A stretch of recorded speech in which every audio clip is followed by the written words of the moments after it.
Welcome to the Gentleman's Talk, where the podcast talks about a man's battle with mental health, his personal experiences, and his journey to be a better soul. Hosted by James Dean Littlejohn. Hi everyone, and welcome to this evening's Gentleman's Talk. How are we? Bear with me while I just set up, because I'm conscious that I'm a bit late. It was pouring down with rain a minute ago. I've poured myself a cheeky cider. I shouldn't have done it, but hey, you only live once, hashtag YOLO. So I'm just setting up. I've got a little bit of music in the background. Just going to get it to the right ambient level. A quick sip to dry the throat, and away we go.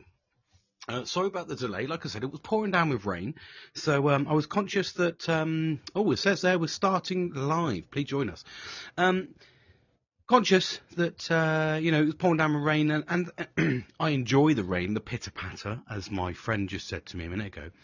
The pitter patter kind of helps me sort of relax, because it's quite nice to hear that on the roof of my little tiny room, if you like, this little cabin that I've created, and it sort of spurs me on. Actually, before I break into this, I'm really invested actually, and I've been doing quite a bit of research today. So anybody that's listening to this, I could really do with some help. So I've obviously got I've got the thing down to a T with regards to the podcast. I've got it down to a T. I think I've got a nice microphone, not the right one, but it's budget friendly. But it is Rode, which I believe is a good make. And what I want to do though is I want to break into the YouTube market, because before I started the podcast, I did do videos, and I really enjoyed the videos because I've set my whole area up, ambient area. So. But I don't know what to do. So if anybody out there is listening and has some experience with regards to recording videos and recording podcasts at the same time, really massively appreciate that, because this is new to me, 6 months in. I've been doing it and really enjoying the process. And welcome, Woody, welcome. So before I break into what I'm talking about today, that was just a little insight to hopefully someone can help me out, because I want to be able to record videos, because my little cabin is been set up for the video market, because that's where I was hitting. And I just want to hit another dynamic, get another area in there, try and help as many people as I can with regards to mental health. Today's topic actually is quite an interesting one. For me, and I think really it's I say the foundation of my chats are predominantly to do with being open, talking, and men don't do that, do they? They really don't. I'm trying to, and this is where I can, it draws me nicely into the topic of today's conversation, which is breaking the stigma. And I think that's really important. So real men do, but I appreciate that, mate. Real men do, and that's what I'm trying to do. It's but at the same time, understanding that some people don't have the confidence to do that. Some people don't have that ability to talk, and I think there's still a heavy stigma, certainly surrounding the people I've spoken to, with regards to holding on to things and not quite dealing with the problems. And I kind of wanted to just jump on really and just sort of say, today's topic's about, for me personally, is the fundamental basics to mental health, and more importantly, breaking that stigma so that you can get the confidence and the ability to, talk openly. And we all have, one thing I'm trying to nurture is, being open and honest with your friends. I think that's really important. But there's a fine line between mental health being, people using it for the wrong reasons on social media, saying I need this and I need that, but there's no real divide. You can't really tell until you dive into that person and really understand them.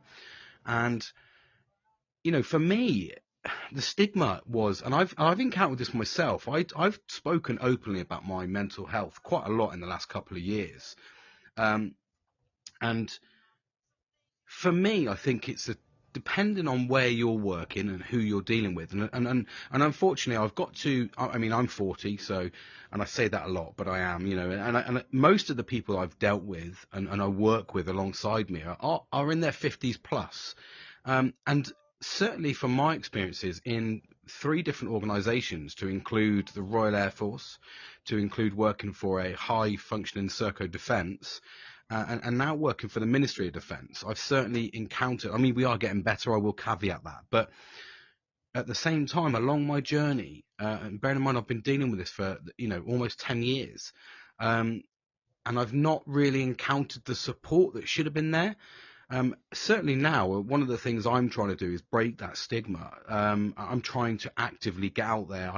I'm a bit of a design background as well. So, for me personally, the design aspect is really fantastic. So I can design posters to sort of kind of hit the right target. And I think hitting the right target for me personally I would like to say it's just hitting the youth, but it's not. For me, the problem isn't the youth. The youth now are coming through and they're understanding it more because it's in their face all the time.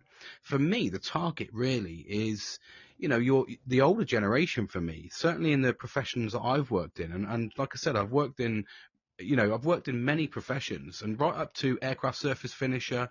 And I've worked alongside, as an aircraft surface finisher, I've worked alongside an absolute plethora of different sort of professions. I was actively working with engineers, I've actively worked with management, I've actively worked with, pilots and everything. So, for me, I've encountered quite a few problems. And when I've tried to sort of kind of ask people, and I'll tell you what, I'll give you a fine example. Actually, in my last job as a health and safety advisor, and I broke into the mental health side of things. So I've done an absolute mountain of mental health courses. I've done continuous professional development in mental health, well-being. I'm level 5 chartered management institution for diversity and inclusion. So I've really tried to hit the right target in terms of my education pieces. And that's not because I want to sit there and go, oh, brilliant, I've put the post noms after my name as CMI, or, say that I've done this to get a job, because that's not it. That's not what I do. The reason I've done this is, number one, to educate myself, because I want to learn about my mind, and I'm not talking at the scientific level. I'm not talking even the professional level. I'm talking at the ground level, the dealing with the emotions and the problems that we encounter on a daily basis, the stuff that really gets us down, the stuff that starts us off. That's what I'm trying to learn. I'm trying to learn right down to the aspects of what it does. And I've covered this in many times across a lot of my podcasts with regards to being open, talking, managing your emotions, looking at your surroundings, looking at the negativity that you may be surrounded with, and trying to remove the negativity. When, God forbid, we all sit there when we're younger and we all go, I fucking want loads of friends, as many friends as I can get. Oh, I'm going to tap into everybody. And ultimately, the older you get, the more you realise that they're all just fake and they're there for a good fucking time. And don't get me wrong, I live by the ethos that I'm here for a fucking good time, not a long time. But at the same time, you don't want to get to the point where I touched this morning on just existing. And I think a lot of us just exist. And I think that we just exist because we don't manage our mental health, our well-being. We don't look and nurture the stuff around us correctly. So for me personally, that is the foundation. That's the target I'm trying to hit. I'm trying to hit work environments where people feel that they're being ostracized or bullied, or certainly what I've encountered, which has absolutely still shocked me, was when I joined a government organization, and the level of fucking bullying from the hierarchy, and I'm talking your 50, 60 plus people, was shocking. It was absolutely fucking shocking. And that didn't sit right with me. So that's what spurred me on to become a diversity and inclusion advisor for the unit. So I actually became lead diversity and inclusion advisor for the whole of the Army Air Corps within AA Sense. So that was looking after 700 civilians. Now, why did I do that? I did that because I wanted to not sit there and listen. And a lot of people said, oh, you get to listen to the nitty gritty, you must be really nosy. That's not what I do it for. I do it to fucking help people. And that's the kind of shallow mindedness that I was encountered. And I remember speaking to my boss, and I said to him about this. I wanted to be a diversity and inclusion advisor. And he said, no, you're not ready. You need to learn your fucking job. and really, really put me down. And I mean really fucking put me down. Broke me so much in that year that I had to leave the job because I was like, I can't endure the way that he's treating me. And that was because, as I've said in a previous podcast, he belittled me to the point where he tried to hold me back. I ended up ultimately fucking saying, I'm going to show you, I'm going to fucking learn everything, and I'm going to fucking literally prove you wrong. And the key part to me was I pulled him aside and I said to him, look, I need to be open and honest with you. And this is where I tried to break the stigma. I pulled him into a private room and I said to him, just need to have a meeting with you. I just need to let you know that, I do have PTSD.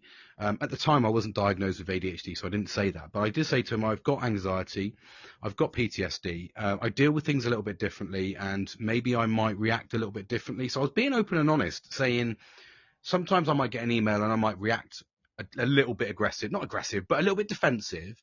But at the same time, I'm looking for support from you to guide me and slow me down a little bit in certain places.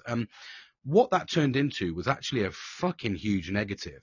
And he made me feel really shit. He used it against me. And I'm now encountering that with another boss.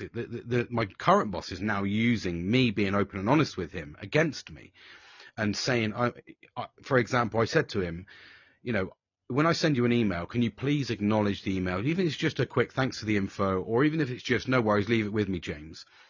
I've sent 28 emails and he's ignored every single one of them since I told him that is how I deal with things. Because for me, I then know it's on his plate, so I can let that fucking plate go. So he then said to me and I've said this again, I've said this before, he then said to me, I've told this guy you're doing a project, and I've been sort of kind of headhunted to do a project, which is no problem because that's what I'm here to do. I love to learn, I love to grow things. He didn't like that, so he said, I'm going to speak to the colleague, and I've told him that you need to get emails back because it makes you feel better. But he said it in such a negative way that I was like, fuck's sake, mate, you're using me being open and honest. And again, this is a 55-year-old fucking man. I'm not saying I'm not being ageist in any way, shape or form. But at the same time, I'm recognizing the fact that he's now using that against me. And all that does really is just spur me on, because I'm one of these people that will learn and learn and learn and fucking learn until I make you look fucking stupid. And I don't do that out of negativity. I do that because you've made me do this. And that's what happened in my last job. My last job he said to me, you're not ready to fucking get promoted. And one of the things he did was, I won't bore you too much, but I need to go into a little bit of detail with regards to it. And I went in and he said to me, you think you're good at, this is how he said it, you think you're good at health and safety, you think you're ready, do you? And I was like, well, no, I'm still learning, but I'm looking forward to it and getting involved. He goes, right, recite the 5 stages of a risk assessment. And he didn't have them in his hand, but he had them in his hand, but he didn't look at them. And as he was saying them, and I was like, right, okay, so how do I remember this? And I didn't know. I knew 1 and fucking 5. And I was like, oh, for fuck's sake. And he said to me, he laughed and said, you think you're ready? And then I said to him, well, what are they? And he put the thing down, and he could only recite 1, 2, and 5 himself. Now he turned around and said to me, oh, that's because you distracted me. No, it wasn't, mate. You were just trying to fucking belittle me and make me feel shit. So he then said to me, right, I'm going to give you a week to learn the hierarchy of control and the 5 stages of risk assessment. Now, I've learnt the acronym, so I put an acronym together to learn it, and it was IDA, which is Identify, Decide, Evaluate, Review, Evaluate. Oh, fuck, I can't remember that one. IDA. Identify, Decide, Evaluate, and Review. So that's it. That's all it was. It's 4 stages, sorry. So, on the military one anyway. And then he learnt the hierarchy of control, which is ERIC PD. So I learned an acronym for that. So it was evaluate. I can't remember it. See, this was like a year ago. But anyway, I will remember it. But I'm so fucking concentrated on the thing. But at the same time, moving on from that without embarrassing myself too much, he did that to belittle me. Now I did a presentation and I fucking rattled it off, and I will, if I can think and concentrate, I would be able to do it. I rattled it off into him and made him look fucking stupid. And I was like, he went, oh, well done. Almost that sort of pat on the back. So then I spurred myself on to become a diversity and inclusion advisor and learn as much as I can to help people. But that was his ethos. His ethos was I told him how I do things, and he then started using it against me, even to the point when I was replying to emails, and he was going in and going, "Oh yeah, James is a bit fucking. He reacts a bit differently. You know, we need to be cautious," almost belittling me in front of people. And then I went and said to him, "I've got a new job," and because I needed to get out there, the way he was making me feel, to the point where he actually sent me an email on Christmas Eve. Because I'd sent out a happy Christmas to the whole of the unit from the health and safety department, because he didn't do it because he's a fucking lazy prick. He turned around and said to me, he wrote on an email, "Hi James, I think this is out of order. You shouldn't have done this. Should have come from me. Fucking next time go through me. This isn't your place to do this." And just rattled off a load of negativity. And that spurred me on. That actually gave me the fucking drive I needed. And then the next encounter with him was like sitting him in an office, and I smiled at him and said, "I've got a fucking new job, mate." And he went, "Oh yeah?" And I went, "Yeah." And I did. I got 2 promotions in one because of the way that I'd spurred myself on to do my degree. So it's a 3-year degree I did, and I've done it in 8 months. So that was how driven I was to prove him wrong, that I completed a level 6 degree in health and safety in 8 months, which is a 3-year window. And he said to me, fucking, "Yeah, I'm going to do this," and kind of like looked at it as if, well, James can do it, I'm going to fucking do it. And he got to the first one, which was just simply writing a risk assessment on a job. And he failed. And he said, "I don't know why I fucking failed." And I looked at him and went, "I know why you failed, but nothing to do with me, mate." I said, "I can't help you because it's your degree." So it was interesting how the tables had turned and how that person was really negative. And this is the person I've been open and honest with. This was actually a person that had mental health concerns in his own family. But he openly said to me when I said about, I came back in from talking about PTSD and stuff, and he said, "Oh, I don't really understand it." And then my other colleague, who was 60, I think he was 64, so he's close to retirement, 64, I think it is. He turned around and said, "Yeah, I think it's all just a load of bollocks. I just think it's people just trying to get an easy life." So that's what I'm talking about. That's what I'm dealing with. I'm dealing with an older generation that are actually fucking making people with mental health problems ostracized and feel like shit about moving forward. And this is where I'm trying to be open and honest. So what I'm trying to do is actually go in and go, right, here's my fucking podcast. I want to grow it into a YouTube channel as well. So I'm trying to do this, break the stigma, get people to break that stigma. And hopefully people in that generation will listen. I don't know whether they will, but it is one of those things. And it sort of draws me on, really. So bear with me, I'm just going to have a little sip of the cider.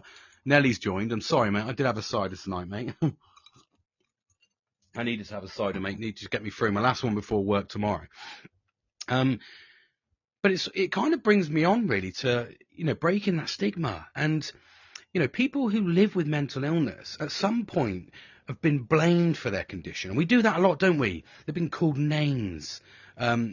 What's this, mate? Sorry, mate. What's that? Wet the whistle. That's it. Wet the whistle, son. And they've been called names, and you do get that. You're called, he's being he's just on mental health this, mental health that. And you get a lot of, there is a lot of pressure around that. And you don't realise what people have got to deal with at home. And you don't realise what people are dealing with in their own natural life. And when you're coming into work for 8 hours a fucking day, because I've always explained to people, I spend more time at work than I fucking do with my family. And I do with my friends.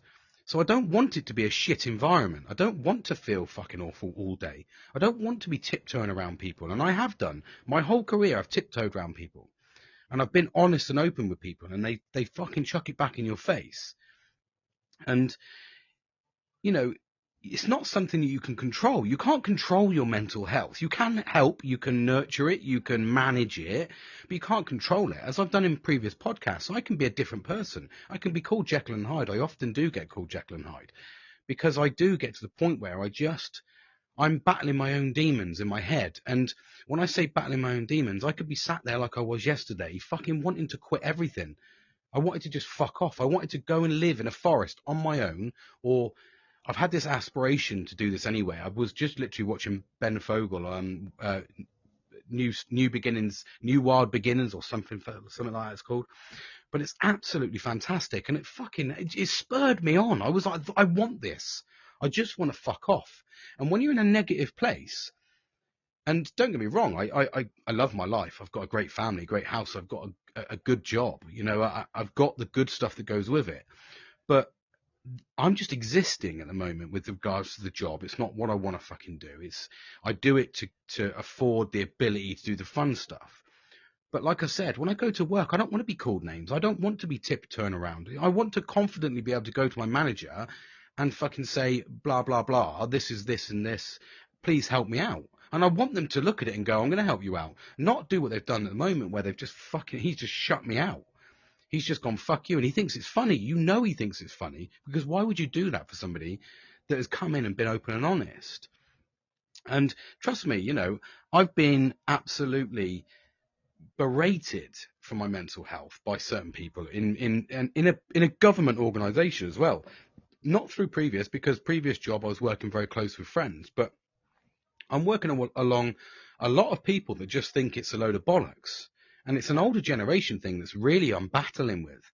And I fit in better with the similar age group because we're all going through the same thing. But we've almost got this dead wood sat there that don't want to learn. They don't want to acknowledge it. Yes, I'm not perfect by any stretch of the imagination. I do think for me personally, I think the LGBTQIA plus thing, I think that's how you say it.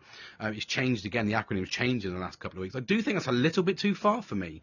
I think that's a little bit over the top. Now, that's a personal opinion. That's not an opinion that is. I don't acknowledge that opinion to everyone else, and I don't judge people for what they do. I certainly don't look at them and go, "Fucking, you shouldn't do that," or "This is too much," blah blah blah. What I do is I let them do their own thing. I don't really. It's like for me, homosexuality. I don't have a problem with it. Get married in the fucking church. Do whatever you want to do, but don't chuck it in my face. It's the same rhetoric with that, and that's what I do with my mental health. I kind of don't chuck it in people's faces. I kind of just battle it, and I look for the people I trust. And the people I trust are the people that I've nurtured, like my 3 really good fucking friends, 3 to 5 good friends, and they are the ones, like I say, I had a fucking fantastic conversation this morning with Nelly, who's listening right now. And we acknowledge we should have done that sooner. We're both similar in our traits. It's almost uncanny on how we deal with things. And we've got a nice little fucking middle ground with regards to, my other friend Kieran and my brother, for instance, who are a little bit more laid back, don't really deal with that side of things and just let it go. But it's a nice dynamic in a group. And it's really important to break that stigma, really important. And this is what I'm talking about, is breaking that stigma and being able to talk to people openly without being judged. You don't want that fear of being judged. Now, the people that I've had to tell, which are normally my management, now I understand that I'm a little bit different in the sense that I do kind of, I do look at leaders and I look at them and go, I judge them harshly because without sounding big-headed, and it's going to sound big-headed, so I apologize, but it doesn't mean to be. I am a fucking good leader because I look at every single scenario. I'm an overthinker. I do have my own anxiety. I do have my own mental health problems. But what I don't do is I don't encroach that into the working environment. What I do very, very well is nurture the people around me and anybody that's worked for me. And I mean anybody that's worked for me. I challenge you to ask them, and I challenge them to say something different apart from he just looks after me, because I've always done that. I want to see people succeed around me. I'm almost that life coach kind of ambition. I love seeing people succeed. I love seeing people grow. And I love being the ears for them to talk to. For me, it's personal. And I do love researching things to help them out. So a lot of people come to me. I certainly had a friend, Billy, who's come to me with a lot of problems with friends and such like that. And that's normally how it starts. Comes to me and says, my friend's got such and such. And, I then research it and see if there's a way I can help. And it always starts with the same thing. It always starts with the same rhetoric. Of being open and honest and talking and being there for that person. But, the stigma causes people to feel ashamed. And it does. It makes you feel crap because people then ostracize me. I then sit there and overthink and go, well, there's nothing I can do about this. I have PTSD. It causes these issues. I've got coping mechanisms in place and I am trying to be open and honest. So I start and go, I'm open and honest. And then when you get it chucked back in your face, you sit there and go, what the fuck have I done? I've tried to just be honest. I'm a good employee. I'm a good worker. I try fucking hard. I do everything I can. Why are you doing this? Yes, I can be a bit overbearing at times, and my ambition does show through quite heavily. But I think that should be an attribute that you should exploit as an organisation, not the opposite way.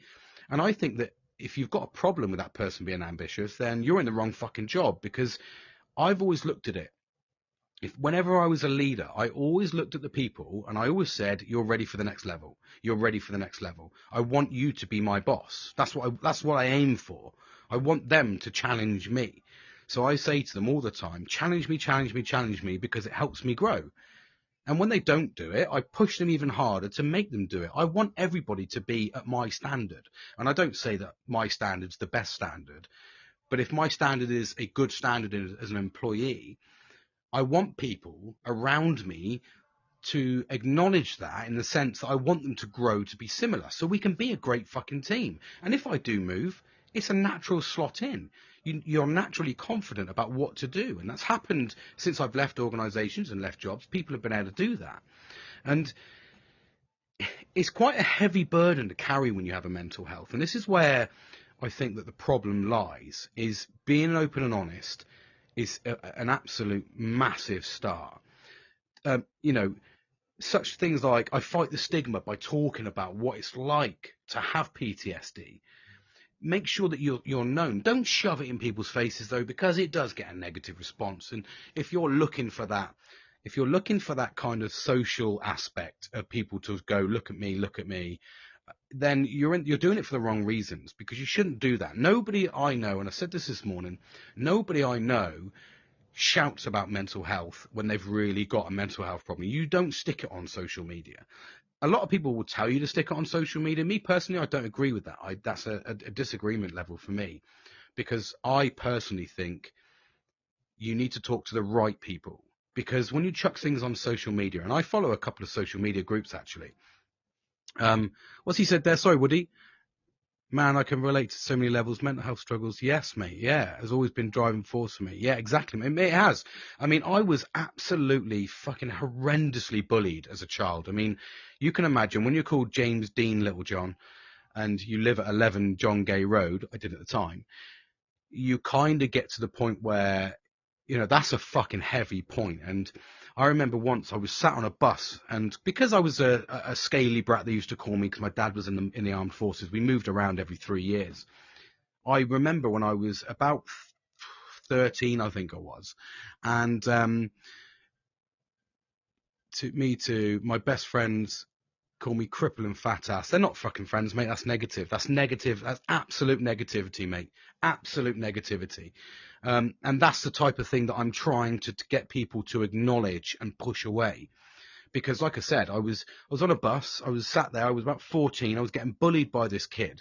And then his sister on the fucking bus walked over to me. I had a brand new jacket on. They could see I had a brand new jacket on because I did have nice things. My dad was in the military, so we always had a steady income. And she grabbed the jacket off me, chucked it out the bus window and spat in my face.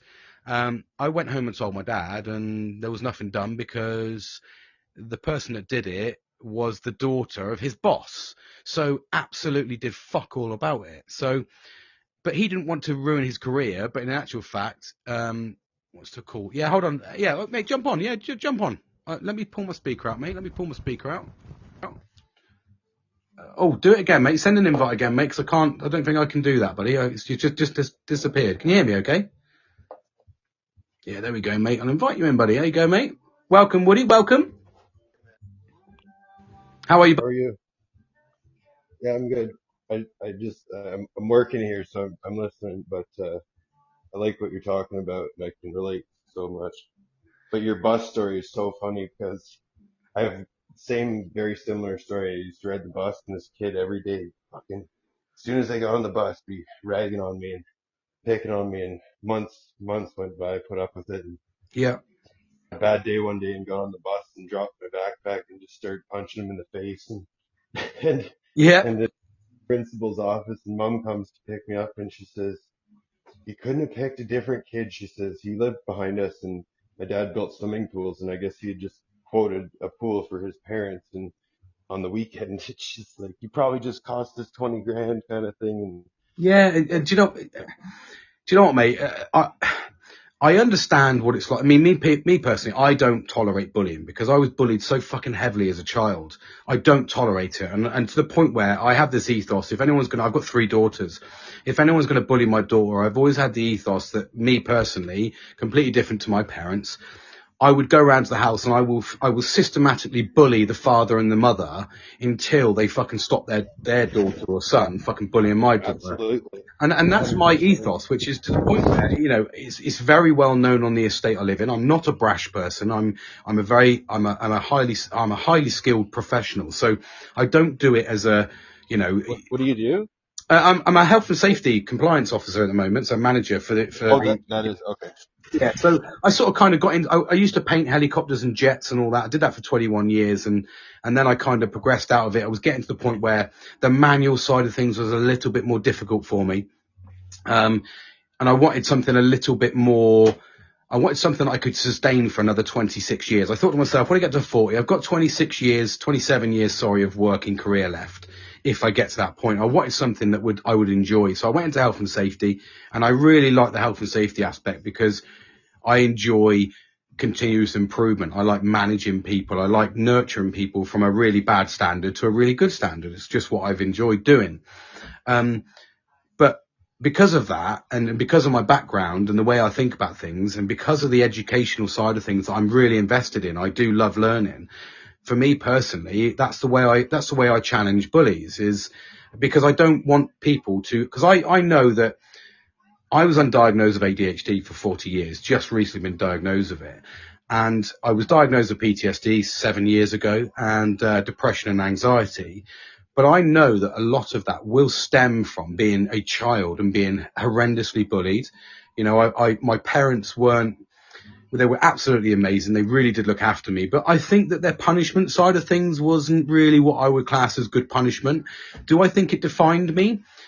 I do, in the sense that I look at the positive side of things, in the sense that I don't want to do it the way they did it. They had some aspects right, but some of the aspects, it was, in my day, it was a belt to get a fucking whack, and I remember the military fucking canvas belt being whacked across me, and it wasn't a negative thing. I don't look at it as negative. I don't hold it against my parents. But at the same time, that type of punishment, we've understood, doesn't work on children, and it does affect you in the future. And rightly so, mate, as you've just said there, you've gone through those fucking problems, and absolutely gobsmacked that someone's called you a crippling fat ass. That's just absolutely diabolical. And for me personally, that's the epitome of bullying. And that's going to affect you mentally, going into work and being dealing with that, or going and dealing with that from your, in hashtag inverted commas, best friends is not the way to live. It's not the way to enjoy life. And this is what I've nurtured, actually, and I've spoke about this heavily in previous podcasts, that it's really important to nurture who's around you. And that's why I've got a friend on here at the moment listening, old Nelly down there.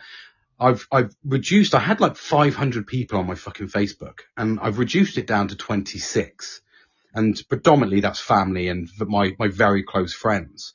Because I got to the point where everybody was just fake. Everybody was just, they would say happy birthday, but it was because fucking Facebook prompted them.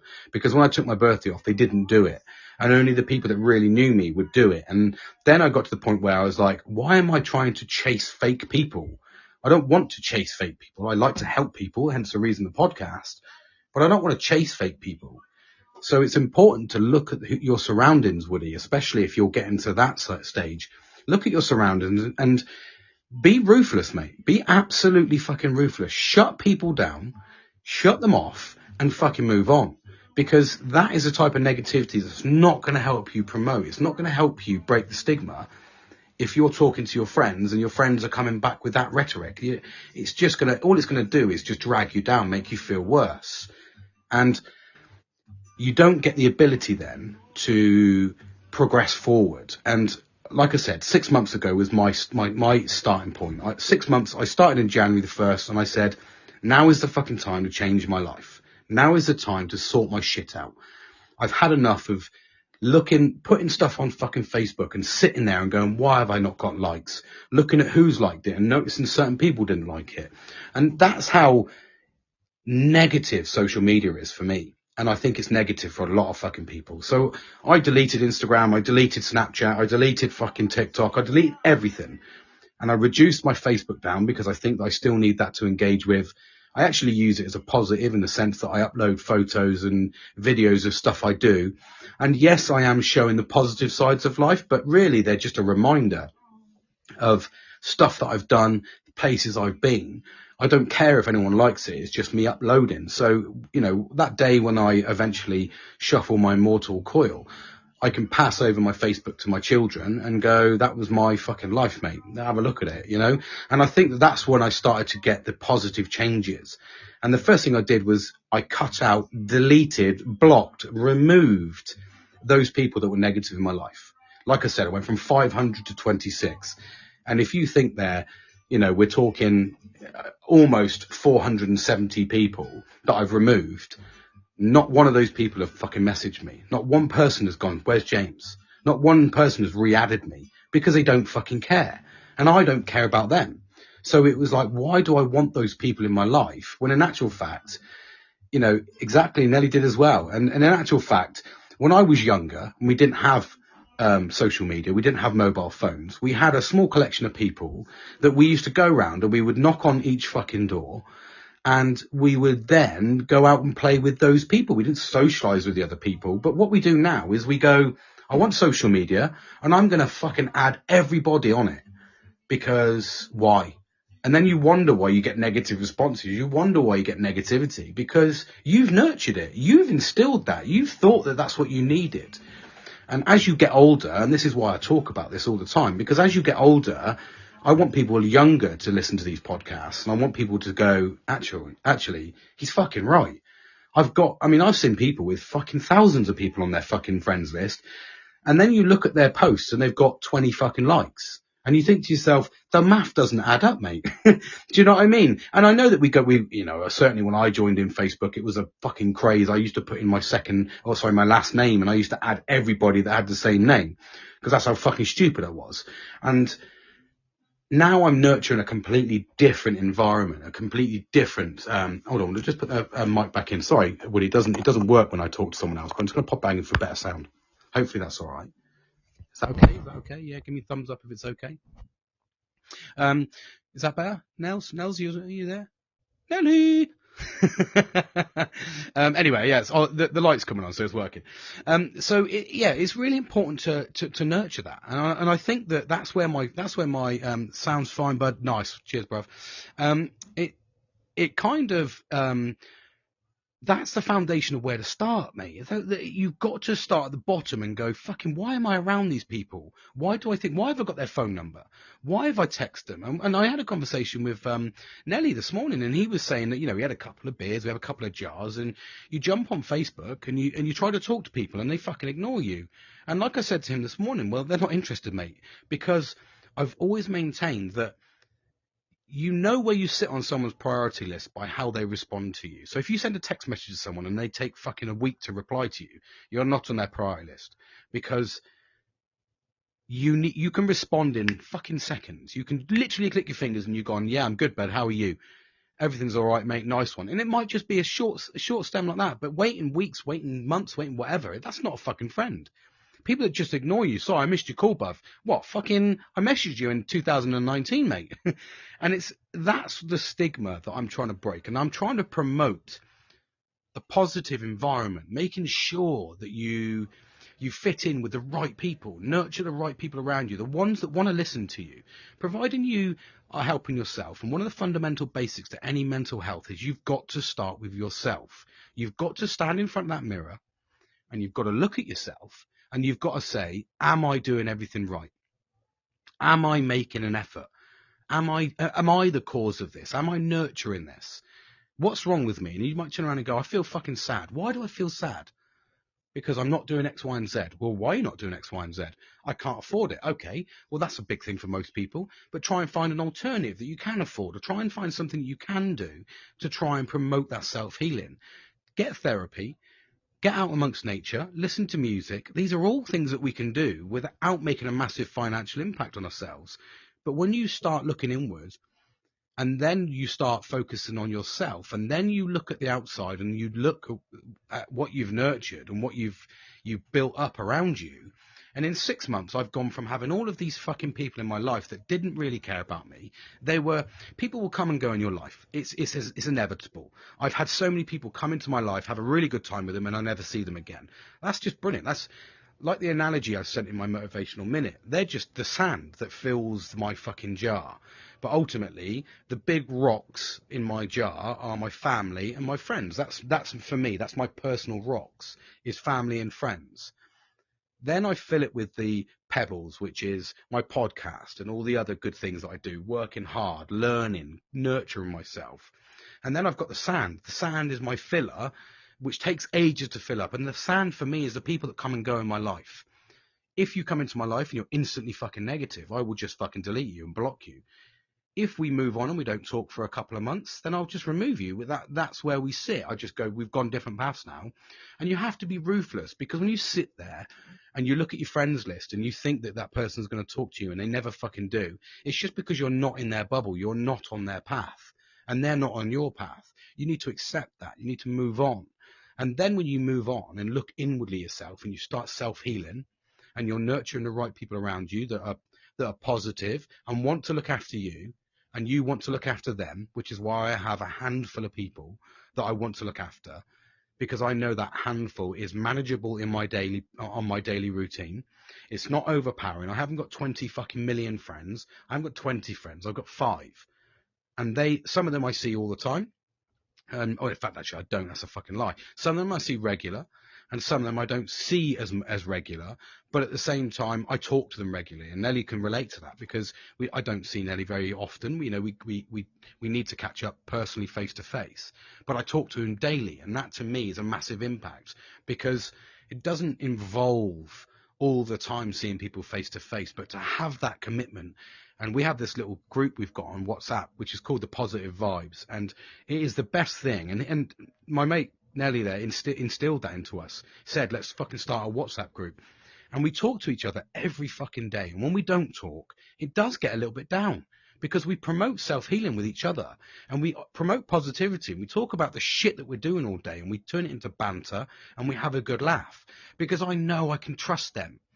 I know for a fact that I can fucking pull any one of those aside and say to them, and I know that my podcast a couple of podcasts ago said differently, but that's the negative nature of mental health.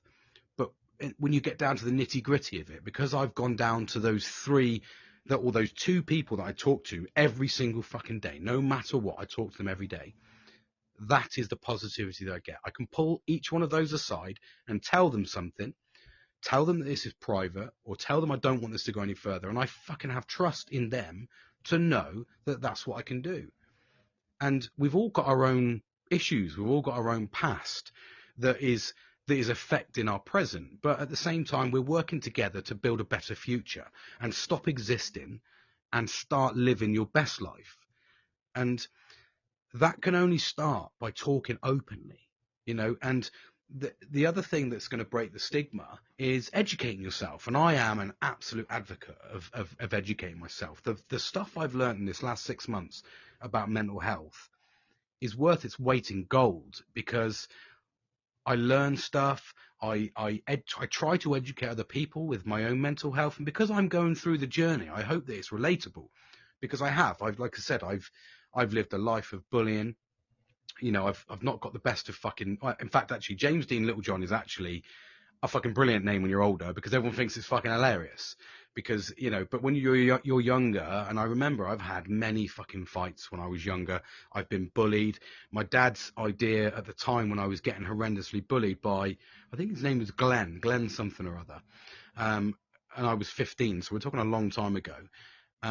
He used to fucking bully me so badly that my dad turned around, and my dad's idea at the time was to send me to Taekwondo. So I did Taekwondo for a little bit, and I felt the confidence. Yeah, I did get confidence. I was doing fucking knuckle press-ups in the gravel because I was tightening my knuckles up. It was quite intense. It was a military grade Taekwondo, so there was a lot of beasting going on. And I got quite high up in the ranks, or the belts. I think I was like 3 belts in, which I can't remember. Is it orange? I think I got to orange belt because it goes yellow, brown, orange. I think it does. And I got my little license and everything. And I remember walking into the square of this fucking school, and I was bullied that bad that I couldn't get on the bus. So the headmaster used to come out, pick me up in his car and drive me in. Now, if you did that in today's generation, fucking hell, you'd get even bullied even harder. But that was it was so fucked up in the 90s. It was unbelievable about how they dealt with mental health. And that's all come along with me. That's all something that sat in the back of me, fucking weighing down on my shoulders. And as I talk about these things, I can analyze it, process it, and move it forward. But ultimately, what I did do was I got into school, and I remember seeing him, and I was in geography actually, and I was talking about fucking clouds, and this is why clouds are so prevalent to me. And we were talking about cirrus clouds and all this, and the teacher made me stand up and fucking say a few bits, and they all went, "Oh, here he is," and they were giving the heckles and all this. And I remember going into the playground, and I said, well, "I've had a fucking enough now," and I walked up to him and said, "I'm going to smash your fucking face in." Not like that, because I was only 15, but I'm giving you a modern day version of it. And we had a fight. Now, I lost because I wasn't fucking very hard, but I had the confidence. And what that did was it gave the ability for them to lay off a little bit, as what I thought it was going to do. Actually transpires, it got a lot worse, to the point where I remember I went home and told my mum, because I used to sit there and I actually started bunking off because they physically had to fucking put me in the car. I was like, I don't want to be here. I'm getting systematically bullied, like, fuck here. And I remember going home, and my mum packed up the car, put me, my brother and my sister in the car, and said to my dad, "We're fucking moving down south. You're going to buy a house, fucking sort it out." And that to me was probably the best thing that ever happened, because I moved away from that. And I came back down, and I moved down south to my local area now. And unfortunately, the bullying carried on. Bullying did carry on, but I felt, I don't know why, I felt a bit safer, because I don't know, it was a southern thing. I don't know. I felt the ambition, but I was targeted quite a bit. I mean, I remember being sat in science, actually, in Stonehenge School, and Simon Cruz walked up to me, and in front of the whole class, just walked up to me and said, "You're a fucking dick," and spat in my face. It seems to be a theme, I think. And I've dealt with that. I've dealt with these things. And I remember going home and speaking to my mum, and I remember I was walking up, after that, it was about 2 or 3 weeks later, I was walking up an alleyway. I was on my own, and I was getting fucking bullied by the Gowans, they were called. And Chris Gowan especially. And I remember I come up to this alleyway, and I just sensed something was going to happen. I don't know why.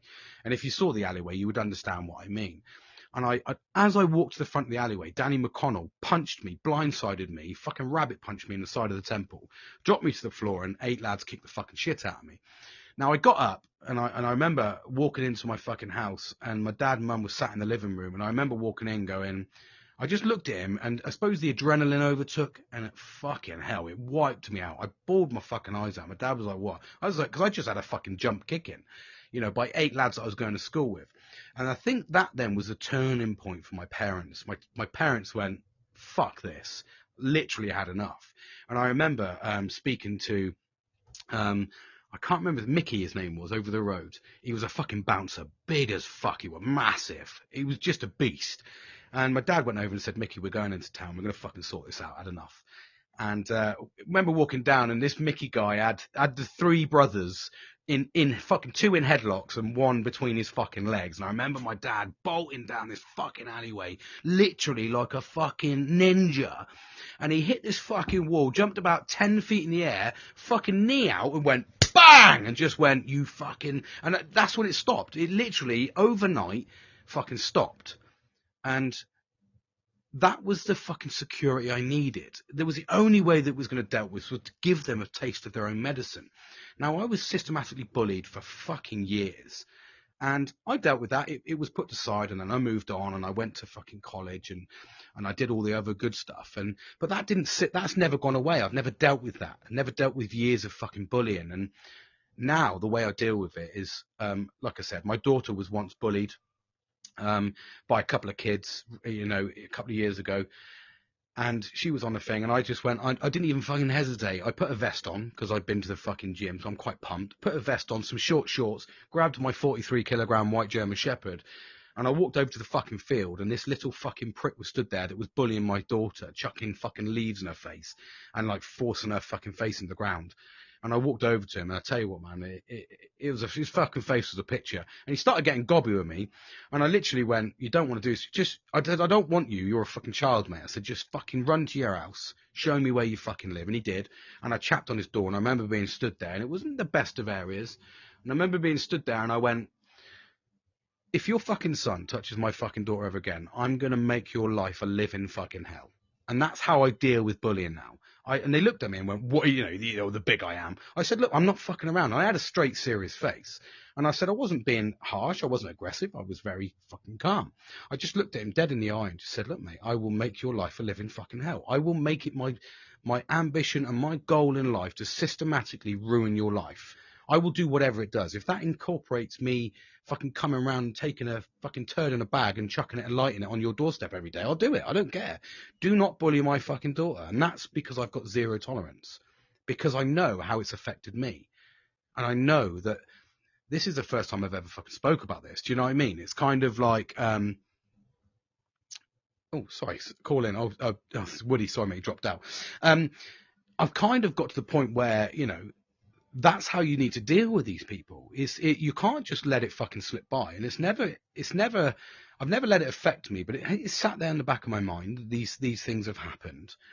But at the same time, is the way that you can combat that quite easily for your own self and your own sanity, that if you're feeling that kind of pressure as an adult, is do exactly what I've said. Fucking cut them out, shut them fucking down, and get rid of the negativity. Just remove the negativity from your life. Just progress forward. And be open and honest, and be conscious about that. Nelly, did you want to jump on, mate? Say hello. Or you all right, bud? I was just conscious you'll just listen away, mate. More than happy for you to jump on, buddy, if you want to have a chat. But it's really important to educate people. It's really important to nurture that and have a fucking good time about it and learning. Oh, hold on. Nelly, yeah, come on in, buddy. Come on in. Hey, how's it going, mate? I'm good, mate. You? Yeah, man. How are you, buddy? Can you hear me? Yeah, I can hear you loud and clear, mate. I can't hear myself, which is weird. I thought I'd hear myself. No, you can't hear yourself, mate. You just, as you talk, I hear you, I respond. Yeah, I'm good, bro. How are you, mate? Anyway. Sweet, mate. Yeah, good, mate. Absolutely sweet. Like I say, mate, just jumping on, just talking about, just talking about mental health, really, being open and honest. I know for a fact that, we talk daily, so I know for a fact that you personally, you're open and honest. You've taken some amazing steps forward with your own personal goals, and I think it's really important. I've seen such a change in you in the short period of time that we've been engaging constantly. I've been watching you grow, mate, and it's really important to nurture that. It is, mate, and I think people underestimate or don't really understand how many shit friends we've got until you cut them out, until you just fucking fuck them all off. Yeah, do you know what? And that's what, like I said to you, didn't I? I said to you at the start, I said, the first thing you need to do, mate, is you need to shut people out of your fucking life that are being negative. Stop engaging with them, because you'll constantly chase things. You'll constantly chase. Hey, Boomstick, how's it going, Kieran? There's my other mate there. The K-Bob's in. Yeah, it's K-Man. really important. Say again, mate. I said K-Man Wagwan. K-Man Wagwan.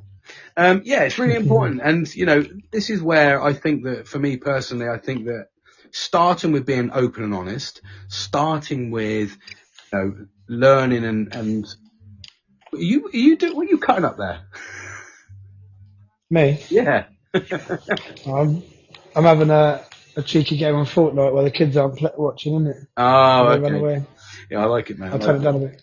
Fortnite. A little bit of reflection time, mate. That's what it's all about, isn't it? Mate, just a little bit of shut the door and hope that no one notices I've stolen the computer time. Yeah, exactly. But do you know what? If it helps you, like you say, I'm cracking open a cider here and talking on the podcast, just listening to educating myself, really. And like I said, it's breaking that stigma is so important, and giving you some examples there. And, for me personally, I've hit a lot of barriers, a lot of walls, and that's where I'm trying to build myself up to a position where I can actually nurture it from the top. It's been my goal since I set out in health and safety, since I set out in my new career, was to get to the top, to make the changes where they can happen. Because me personally, the way that I've done it is because I've gone from the bottom up, which is what I've done in every single fucking role I've done. From the bottom up, I've learned everything as I've gone along.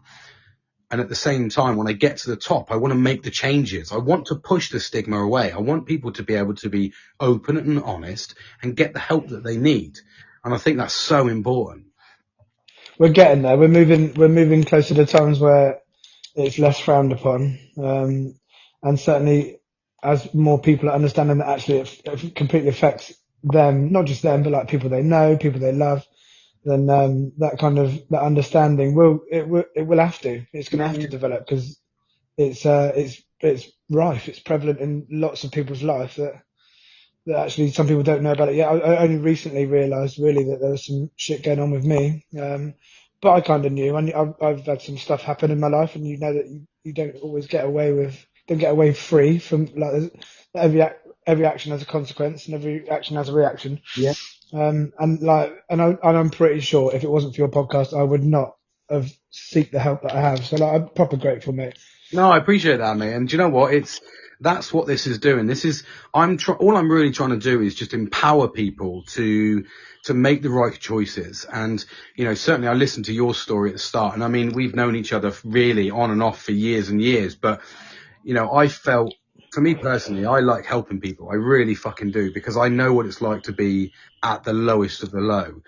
And for me personally, when you told me your story, I was straight away like, fucking sort this out, mate. This is what you need to do. This is what I've been doing. Fucking take a listen and just move forward, progress it forward, you know? No, and I have done 100%. I ran with it, and as you know, I was discharged a couple of weeks ago. So whatever if you want to call it, I don't really see it as therapy, to be fair. It was just kind of some pointers about maybe some good ways to deal with shit that you weren't dealing with so well. Yeah. And they clearly don't think that I need any more. So I wouldn't say I don't need any more support, but I've been discharged for now, and I'm cool with that. That is what it is. And I have worked hard. I've worked hard to get to there, to be fair. But the thing is, I think that, you know, and I know what you've gone through. I've gone through the same process. I went through it. And would I say it's good? Absolutely not. I don't think it is. I don't think there's enough support out there for mental health. And I think that we are in a position now as a world, as a nation, especially as the UK, where everybody's relying on the NHS and everything to do that. But to spin that straight into a positive was, you hit the nail on the head there with regards to, it gave you pointers. It gave you a starting point to know what to do. And even just the conversation we had this morning on the phone, I could clearly see the difference in you. And we're learning, we're progressing. It's not going to happen over the fucking night. I've said that, I've said that to everybody. And mental health doesn't go away. If you suffered mental health throughout your life, which, a lot of us have in our generation, because there's been no help along the way. Like I said, it took 40 fucking years and about £400 of my own money to get diagnosed with ADHD. Now, I had to pay that money and I couldn't fucking afford it, but I wanted to get that diagnosis so I can progress forward and better myself. I'm very fortunate that I am surrounded by fucking amazing people. I am absolutely I'm surrounded by you. I'm surrounded by Kieran, who's listening there. I'm surrounded by my brother, who has his own fucking issues, and I want to help him out. And I think that when you nurture the group of people around you, the right group, remove the negative fucking arseholes, and you actually nurture the right people around you, what that does is it gives you a building block. Now, as you rightly said, I've been a bit quiet this week, which is unusual, but you were sat there worried, and now we've learned and established this morning that you're like, if you make that one phone call, it's going to change my mood. And I'm blessed with fucking Kieran as well, because Kieran fucking rings me every day. Every night on the way home from work, tells me about his fucking day. I think it's fantastic, and I think that that's what we need to adopt as a group, because I love listening to him. I love hearing about his day. I love having a bit of banter. He tells me about the shit that goes on in his work, and I talk about the shit that goes on my work, and it gets us off our chest, and we always turn it into a fucking banter, but positive, like, oh, he's just a fucking wanker, or how's the butt tooth fuck, And I know that you go through your own issues at work. And sometimes you've got to relieve a little bit of pressure, because what that will do is give you the ability. Blessed to have you guys in my life. Thanks, Kieran, mate. I really appreciate that, buddy. And so, rightly so, you know, we're very blessed. I've got two of my fucking outstanding friends on this one call, and I am very privileged, and I can say in all honesty that I wouldn't be where I am now, bearing in mind, you know, December time, I was sat in a fucking field, ready to give it all up. I was ready to just fucking disappear. I didn't want to fucking exist anymore. And then January, I took the strength to get myself out of that. And I was blessed to find you, Nelly, and always blessed to have Kieran. I've been very fortunate to have him as a friend for 28 years. And I look forward to another 28 years with him. And I look forward to 28 years with you, Nelly, and plus more, because I think that we're all similar.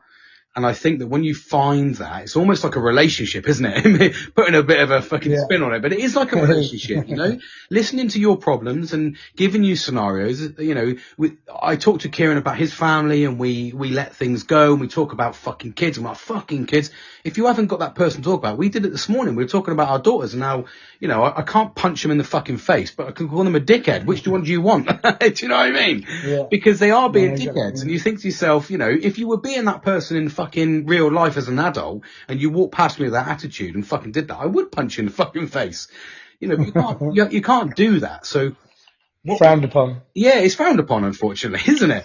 But we all go through our own little fucking challenges, and if you haven't got the right people around you to talk and openly and be open and honest, then what have you fucking got in life? Like I said, we need to remove the stigma, which, as you rightly said, is slowly happening. I still think we've got a really negative old culture and in our workplaces, which is basically causes a lot of issues.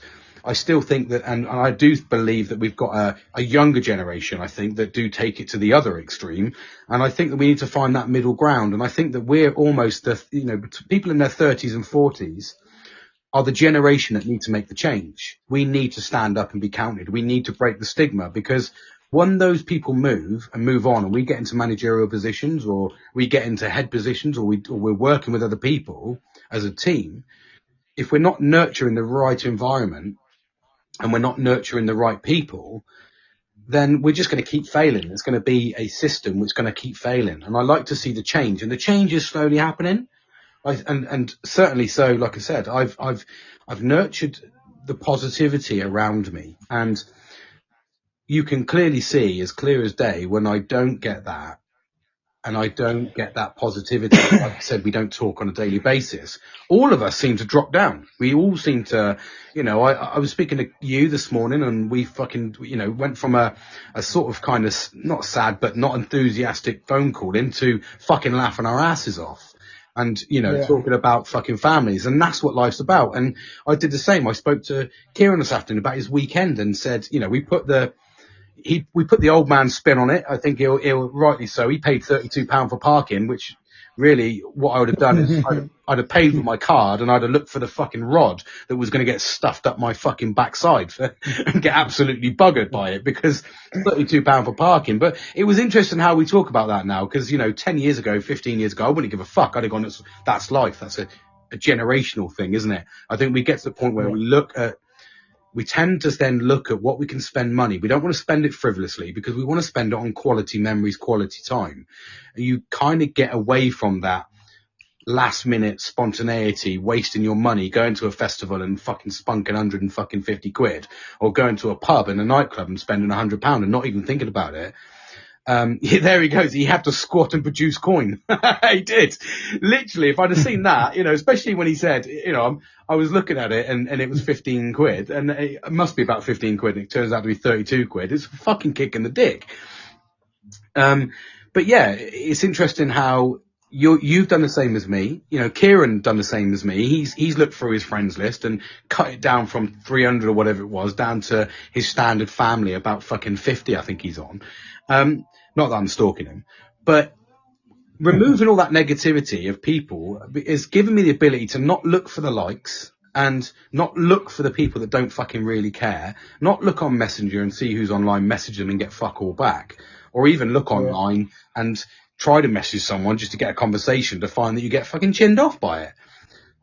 Yeah. So it's really important to remove that fucking stigma, remove that negativity, isn't it? It's made a massive difference to me, I'll be straight. Like, a massive difference. I literally, so many people that you probably did before think, yeah, they're cool, they're nice people. Well, they probably are, but they're a different part of your life, and it's a different time. And it is easier to move, not to move on actually, because there's most people that I wouldn't say I've chinned anyone off. I'm just not bothering, mate. I'm going to let them bother with me. I haven't deleted anyone. I haven't removed anyone. I'm just not bothering at all anymore. Apart from one mate that I phoned the other day and proved exactly right. Didn't answer the phone twice. Yes. And then rang you back. And that's the key point, isn't it? You know, I've invited Kieran. He'll probably ignore it. He doesn't like talking. I just did it to embarrass him, because he doesn't like talking online. Go on, K-Bob. But for me, I don't know. I did the opposite. I went a bit ruthless. I did remove those fucking people because I just felt them as negativity. Whatever your process is, however you. Well, I messaged you almost straight away as soon as I realised that you weren't on my friends list anymore. I don't even know why I did realise. I think maybe you came up as a suggested friend or something. Like, you know, when someone deletes you, suggested friends, you've got 55 other friends that are like the same. Yeah. And I did message you, like, is everything alright, mate? Have I fucked you off? Yeah, you did. Right? Yeah, you did straight away. And straight away I was like, no, that is all I wanted. I wanted people to contact me and go, I've noticed you're not there. And I didn't do it. Yeah. I know previously, and I did go for over the last 10 years, it's been really difficult with social media. I've had a love-hate relationship with social media. And I found that social media for me was actually a fucking huge negative. Because I was trying to chase the dream. I was trying to chase this, get loads of likes, get loads of fucking friends. And, you know, I was posting fucking content, and to me, the content was good content, you know, compared to what's out there, but I wasn't getting that rhetoric. And since learning about social media, which is what I had to do, I've realized you have to pump shit out all the fucking time to get people to want to engage with you. Me personally, I didn't want to fucking do that. I absolutely hated doing that.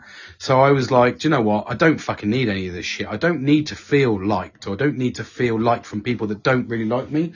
If you're just going to scroll by my, sorry, this is I'm half asleep and not really feeling jumping on the chat. I will do when I've geared myself up for it, though. Thanks for the invite, though. I really appreciate it. You're a fucking liar.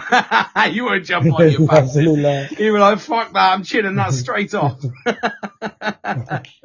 But yeah, and you know, I've got a couple of little plans for the future to help us grow even bigger. I want to do a little, start a little podcast for just us, so we can just talk about bollocks of life. Just as a little spin-off away from the mental health side of things, but actually incorporate something that's going to help us in our mental health. Like the positive vibes thing is absolutely fantastic. And I do think that people need that. If you've got friends out there listening and you haven't got a group, but you message them individually, and they get them all together. I mean, you know, we didn't think we'd all get on, but we fucking do like a house on fire. We've all got different aspects and different avenues in life and different views on life. And I think that, to me, it adds a great dynamic. And all of us have a fundamental similarity in the sense that we've all had, you know, a bit of a troubled past to a degree. We've seen things, heard things, whatever.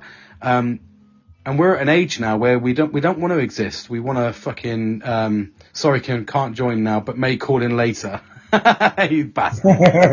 Just told me you weren't calling in. Yeah, you lazy bastard. But I think that, I mean, you don't really talk openly though, do you, about mental health, do you? Have you spoken openly about it? I wouldn't say I don't talk openly. I don't think it's been that long that I've realised that, and I don't know, I find it hard to even say a mental health problem. Yes. Like, I don't, and that's not because I'm embarrassed or anything like that. There's lots of the things that maybe were highlighted that was an issue with me, I didn't even think was an issue. It's other people that have kind of noted it. So like my journey, I suppose, to better myself and to have a look into myself was very much driven by other people. Yeah.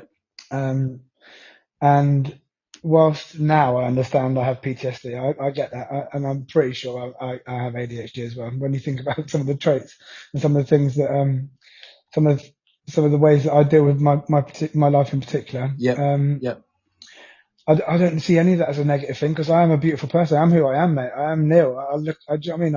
I know that I'm a good man. I know that I make good choices for me and my family and my mates. Yeah. And all the other stuff, I don't know, it's not important because it is. It's important to look after yourself. I definitely believe that. I don't feel any different since I found out I've got PTSD or put a name to it or a number to it or whatever. No. So yeah, I don't know. It's not that I don't talk openly about it.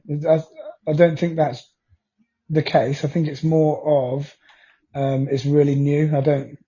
Yeah, but you've just started talking about it now, and that's the first step, isn't it? That's the first, and I think that we have a generational problem at the moment where we all try to label things, and that's why I don't want people to go, James Dean Littlejohn, PTSD, ADHD. I don't want them to say that, and I wouldn't want them to say, oh, Nelly, the guy with PTSD.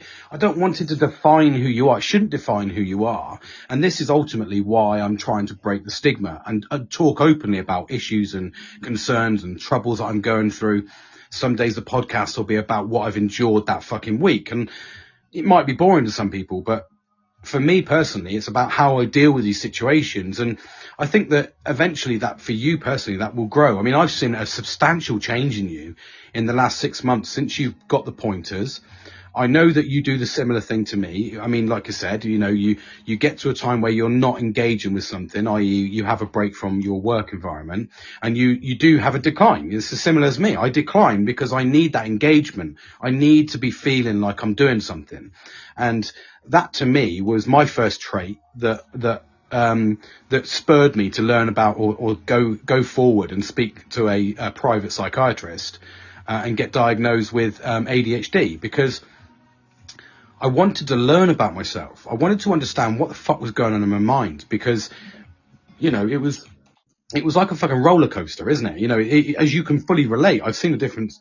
I've seen the difference in you. When you have a week off, you almost do the same as me. You shut the fucking world away, and you kind of go fuck them all, and just, I realised today that in the last 4 days I've drank 14 cans of fucking cider, so and half a bottle of gin. I'm not a fucking alcoholic, but it got to the point where I was off and I was just sat there and it was flowing. I don't get fucking drunk very easily, so for me it's just like drinking fucking juice. But what it does do is it does hinder your ability to focus the day after, as we spoke this morning. It gives you 100%. It gives you that brain fog, and then you kind of get to the point where, fuck it, I just want to start drinking again. And then you get into that steady decline, don't you, of relying upon that. When in actual fact, as you rightly said, if we'd have planned the week a bit better, I'd have gone, fucking right, we're doing something on this day, let's just go and do it. And it would have broken the week up. It would have broken that stigma, and it would have got us talking, and we would have gone for miles. And I think that certainly something I'm going to nurture in going forward is, when I've got time off, I'm just going to go, has anyone got time off at this time? I'm going to fucking do this. If you want to take the day off and come and join me, then do it. And I think that way then, if we all do that, you're nurturing and progressing forward and breaking your own stigma. It might be a case of you have a week off. I mean, especially you've got 6 weeks off soon. But you might get to a point where you're like, I've got this time off. If you want to do something, let me know. These are the days I'm available. And I'll go, fucking fantastic. And I'll look and I'll take a day off and we'll go and spend the day and we'll do something out of the fucking norm.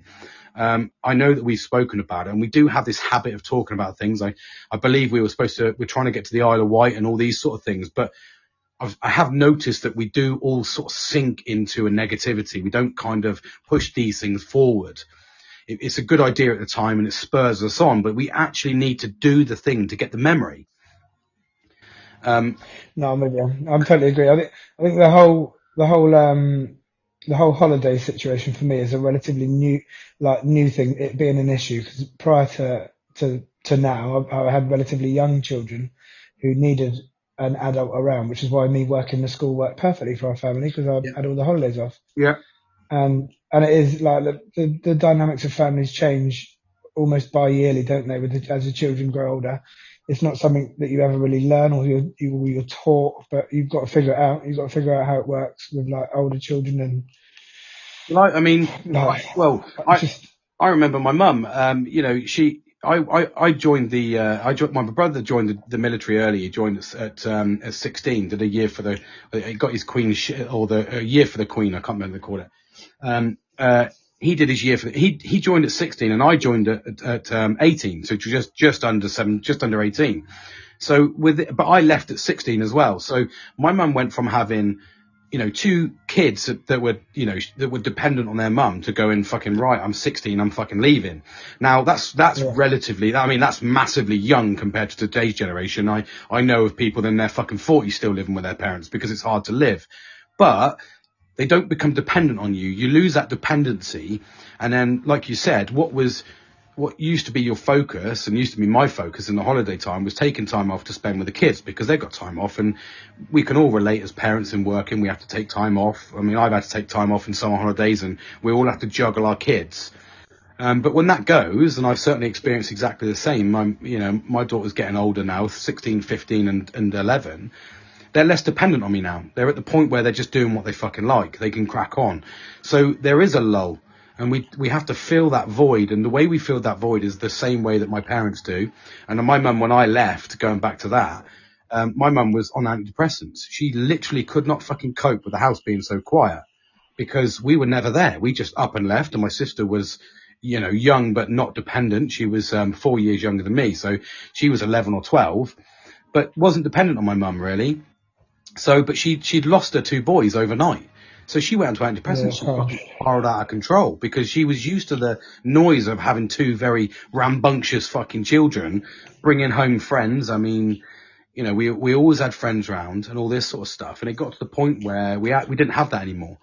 So I can fully relate, and you get into holidays. But what you need to do is what my parents do now is we fill the voids and those time off with trying to make memories with family, i.e. your wife or friends. And I think that's so important for your well-being. Otherwise you do what I do and you waste a fucking week sitting there dwelling, and you get to the point where at the end of the week, like I was, where I fucking hated everybody. My mental health was a massive decline, and I'd gone to the point where I went into protective zone and I just wanted to fucking up and leave. And what scares me is when I get to that position, because of the ADHD and I'm quite spontaneous, I fucking started researching it. I was like, fucking, how do I get out of here? And that's the ADHD aspect. And that's why I pressed, not to put a label on it, but that's why I pressed to get the diagnosis. I pressed to understand so I can learn about it and educate other people. And I think that you personally have made your starting block by being, you know, diagnosed with PTSD and getting some pointers, understanding it and being open and honest with friends like myself. I know a lot about you. I can assist and we can help each other to grow, you know? Yeah, man, that's what it's all about. I mean, when I leave my house for work in the morning, before I leave for the house, I always check. Because normally Kieran leaves a voice message first. He's normally at 7:10. About 7:10, yeah. Then you're about 7:30, and I leave around about 25 to 22. And I don't know why I do it, but I always leave the message while walking up that fucking hill. I know you do. The hill of doom. Blowing out your ass. Blowing out my ass. It's just hard work. But it perks you up, mate. Especially like hearing yours and K-Bob's voice. When we're all on form, like just hearing that little bit of positivity, like knowing that someone gives a shit, that someone's there. You know what I mean? Yeah. And we'll sing. We sing and we have a laugh. And do you know what? I every morning I walk the fucking dog, and it actually, I take my mobile phone and it spurs me on to walk around the field. And I go, and 9 times out of 10, I'll start the message and my dog will have a shit, which really fucks me off because I have to stop the message and go, 10 times out of 10. And then I walk about 10 paces forward. Not 9 times out of 10, 10 times out of 10. 10 times out of 10 he has a shit. And even to the point where I know where he shits. So I'm like, right, he's going to shit there. And then I get my phone ready and he looks at me. He gives me that look and goes, not yet, big boy. Not yet. We walk about fucking 10 steps and I start making a message thinking he doesn't need one. This is an unusual circumstance. He's normally routine. Start leaving a message and I'm like, hey, morning. And it's like, oh, fuck off. Because he's having a dump. And you can tell as well because there's like 2 messages. One's 10 seconds long and the other one's like a minute and a half. And you know that Casper's had a shit and he's got told off. Yeah. But do you know what, mate? What that's doing just by us talking about it and the fact that we've made it routine and it's actually fucking making us happier because we know a lot about each other. You know that that's happened and it makes you smile. I know that when I hear you and you've got your videos and you're doing your fucking parkour, you know, and Kieran did the same while he was away. There you go. Yeah. It's amazing to listen to you boys on a daily basis. Gives me smiles first thing every day. And that's so important, isn't it? to have friends where you can fucking do that is so important. And I think that for me, it adds so much value to my life that we create memories without even realising we're creating memories. Like, I know that Kieran will be singing his heart off. I know he's listening to my podcast on the way to work, so he normally gives me a cheeky personal message with a little bit of feedback from it, which is fucking fantastic. And I know that when I listen to yours, you add that extra fucking spark for me, because we're quite sort of chilled but happy. You're like, hey boys, chitty chitty, hey, hey. And to me, it makes me fucking smile, chicken, win a bit, whatever you do, your little quips. So I fucking love them, mate. I love them. And I think that to me is invaluable, mate. And even through the day, I can send photos and you're like, oh, looking good, because it's nice to feel that. And I know that if I put it on social media, you'll get people that will like it, etc., etc. But I also look at it as, I don't want to do that, but I like sending photos because I want to know if I'm fucking looking all right, and who better to ask? Two people that are going to be honest with me, or probably lie their face off. But at the end of the day, but then if I was looking like shit, I'd probably say, I look like shit, but fuck it. You'd be like, nah, you look good, mate. And it's that positive. Trim your beard, bruv. Trim your fucking beard. It's so long, mate. It's so long. Does look long, mate. But it promotes so much positivity, and for me, it's absolutely fantastic to fucking do that.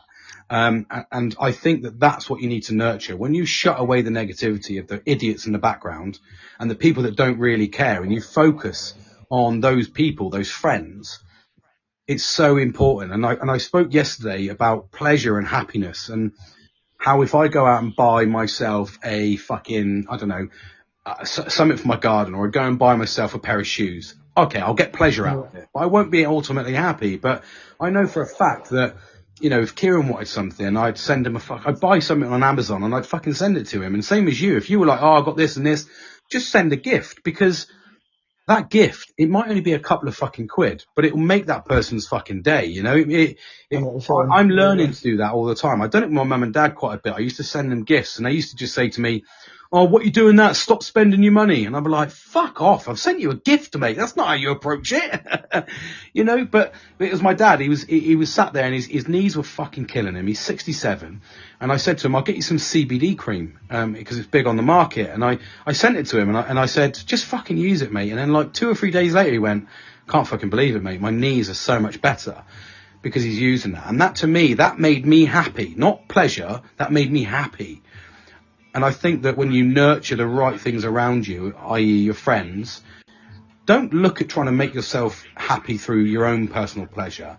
But when you make someone else happy, it's going to boost you. It's going to boost your morale. And I think that that's what we've done here. We've nurtured. And like I said to Woody earlier on today, if people are being negative to you, and like I said, I'm getting that negativity from work when I'm being open and honest. If that person doesn't support you through your own journey, doesn't support you through, your own issues, then that's not the right fucking person to nurture you. That's not the right person to talk to. That's not the right person to assist with your progression. And whilst that sounds like teaching someone to suck eggs, we all do it far too much. Far too much. And that's the problem. We all talk the talk, and we all, walk the walk, but it's actually doing it. If you're going to say you're going to do something, it's committing to it. If you're going to support someone, no matter what it means, and I said this at the start, 6 months ago, one of my first podcasts, where it takes 2 seconds, or it takes 2 or 3 minutes. Sorry, it's like buying flowers for my wife. We should do the same for our friends. If you see something that would some flowers, Kieran. We've both got to send Kieran some flowers this week. Send some flowers, mate. But that's really, no, but it is though. You just get their address, you go onto fucking Amazon, and you send them something. They'll get a gift they'll get a parcel through the door, and I absolutely fucking love it. I've done it to my brother. I've gone, like, my brother was after something for his garden, and I just sent him a fucking gift. It was a couple of quid, but it made his fucking day. I went on Facebook, and someone was giving away a load of old kegs for the brewery. And I said to him, I've got fucking 7 for you, mate. I'll bring them home and you can use them in your allotment. And he showed me a photo of them yesterday, and they're really fucking working. And he was like, thanks, mate. I really appreciate it. What you've done for me is amazing. And all that was I went and picked it up. I didn't buy it. I went and picked it up, saw he needed it, knew he would benefit from it, picked it up, made the effort, And I made that effort to go and get that for him. And that's where, when you nurture the right people around you, you need to do that. It's not about buying a gift for yourself, because you won't get pleasure out of it. I trust me, I've fucking spent thousands on myself, and every single time it's sat there and it's looked pretty.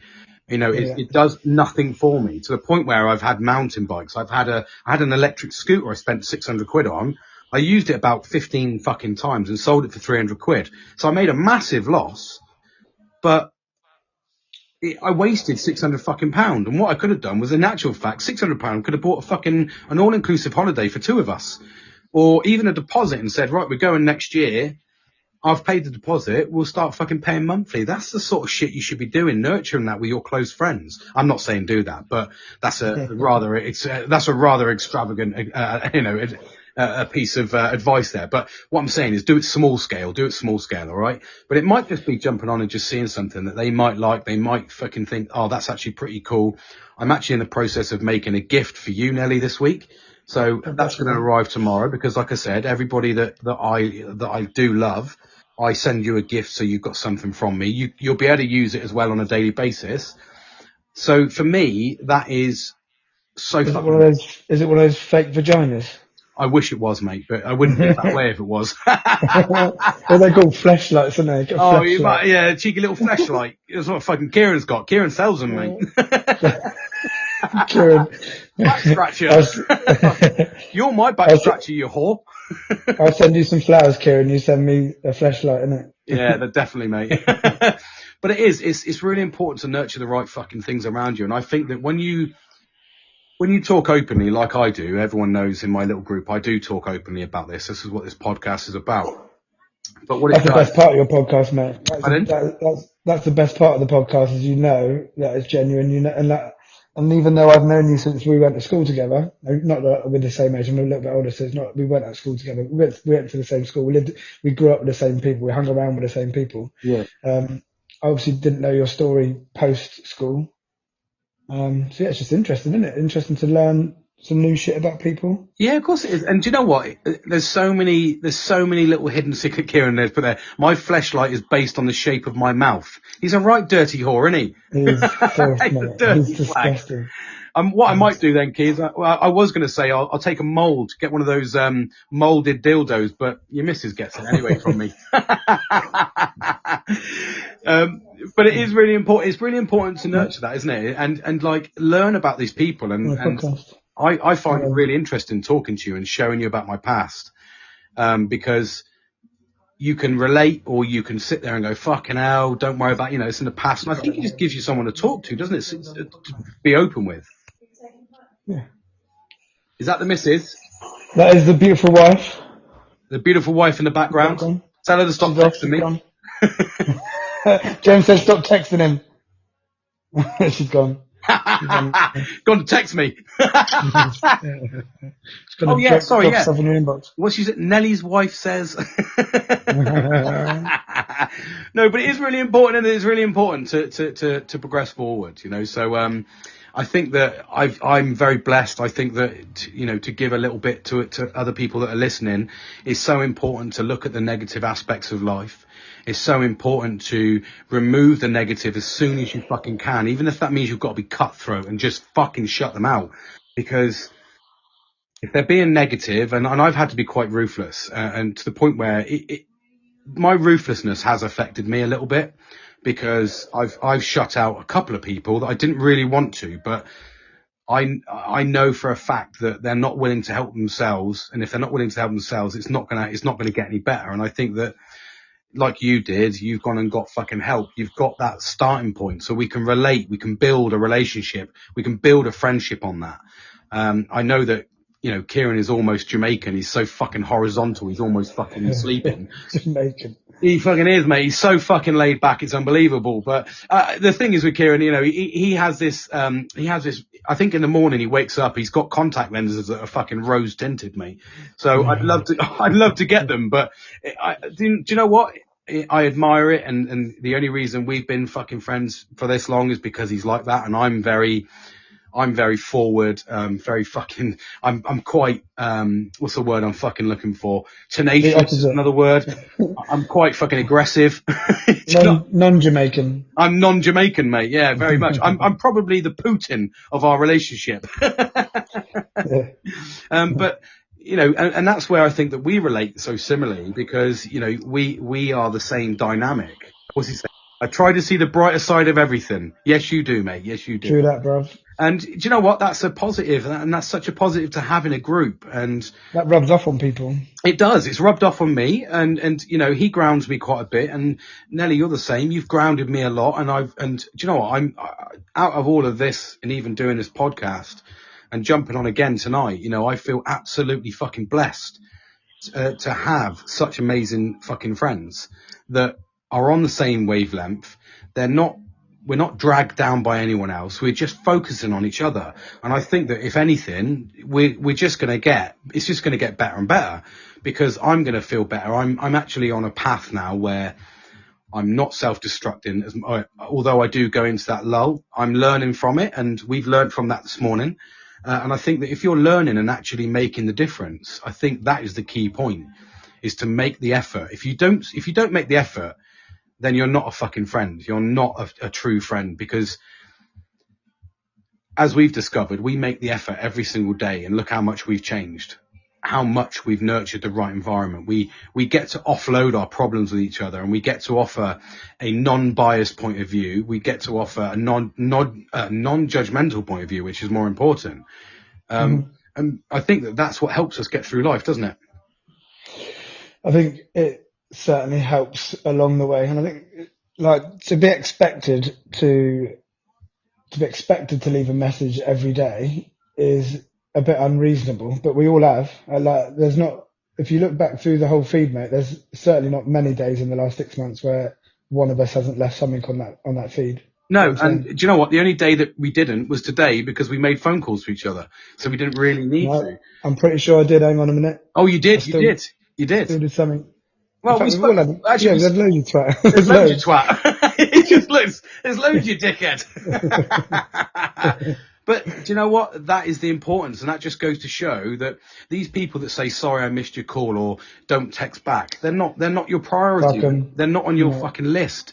So just disengage with them. Don't make that fucking effort, because they're clearly not going to. And I know that sounds really harsh, and people say, well, they might be busy. No, nobody's too busy in a fucking modern day with a modern technology that they can't just acknowledge you, or even just send you a message saying, busy at the moment, I'll give you a text later on tonight, or busy for a couple of days, or I'm away. Just explain why you're busy. And I know that's not a lot to ask, but it does give that other person... Not unreasonable. No, but it does give it gives the other person that's supposed to be your friend a better outlook, doesn't it? It gives them an actual view of everything. Do you know what? For me, it just shows that when Big J or Neil J or Nelly or whatever was coming up on their phone, they looked at it and turned it over or flicked it off and just didn't bother, which is fine. Like, before, that would have probably pissed me off, but now it's like wicked and bad. That is like one less person that I need to fucking give any energy to. Yeah, exactly. And that's what it's about. It's negative energy that you're promoting for you're trying to get energy from someone that's not giving you that back. It's just a negative environment. And like Kieran's just said there in the feed, we can learn from the times we hit our lows and prepare better for them, like making sure to make plans. And it really is, you know, it's so important to make those plans and make the effort, because it's what life's about. You know, like I said, for me personally, I've got this jar. I use that metaphor because I spoke about it in my motivational minute.